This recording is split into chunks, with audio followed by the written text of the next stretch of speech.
Hey teachers, how are you feeling today? You know, classroom activities don't have to be complicated. Sometimes the simplest ones are really the most fun. The activities I'm sharing today are great to use as last-minute ideas or even to base your whole class around. They're flexible, exciting, and you can do them over and over again. All you're gonna need are some papers and pens. Let's go.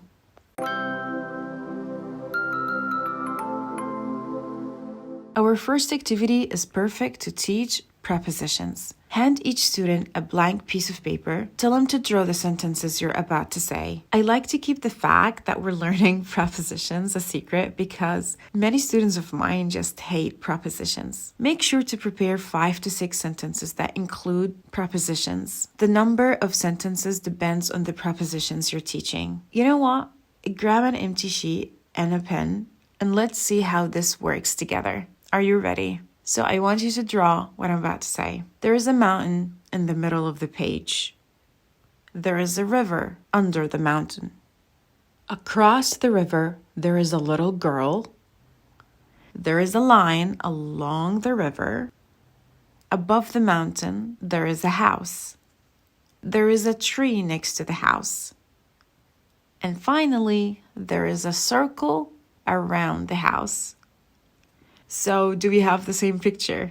So at the end, I reveal the picture I had drawn myself before class. Then we go over each sentence again, and this time I let them correct their mistakes if they got any and write the prepositions on their papers so they see exactly what each preposition looks like. My students love this activity so much, so sometimes I use it again, either at the end of the class or in the next class to review their understanding. The second activity is wonderful to practice literally in a grammar rule. Hand them the papers and ask them to draw 2 horizontal lines and 2 vertical lines to create a 6-square grid. Again, depending on the lesson and level you're teaching, you can adjust the number of squares. In each square, write 1 letter right at the top and ask students to write sentences beginning with these letters. Then, assign the rule you want your students to apply. For example, these sentences should be in the past tense, or should be conditionals, or should be compound sentences. Sometimes I ask them to use verbs or adjectives that start with these letters instead of the first word of the sentence, and write sentences that include these verbs or adjectives. For instance, write sentences in which the verbs you're using start with these letters. Or write 4 sentences using adjectives that begin with these letters.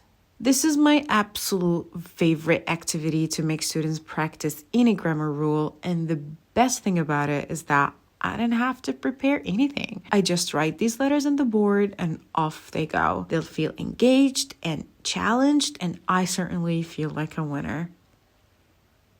The third activity is word webs.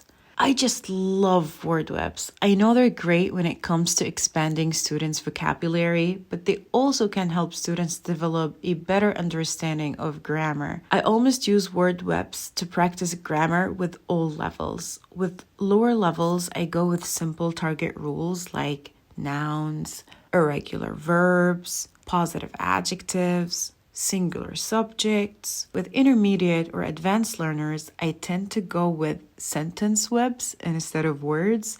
Like one time I was teaching the F only and I wish I had, so I chose regrets as my target word. With another group, we practiced the second conditional F, so I picked this one. As you can see, you can get so creative with it.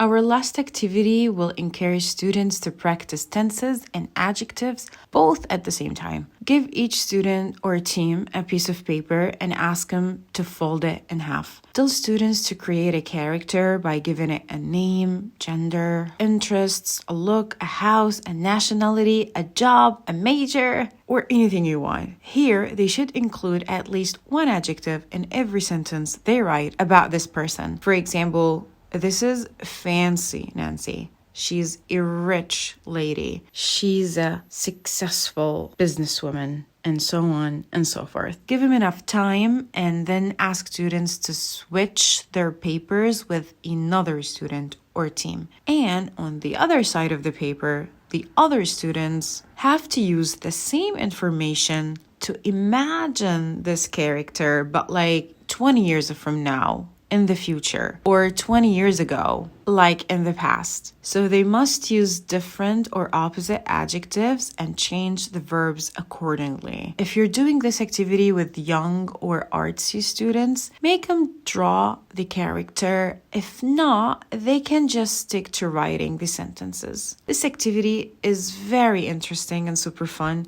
Students love it when they see how their characters turns out to be. That's pretty much it.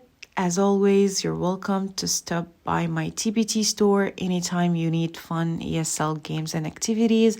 I'll keep the link down below. Thank you for being in my channel today. Have a relaxing rest of your day.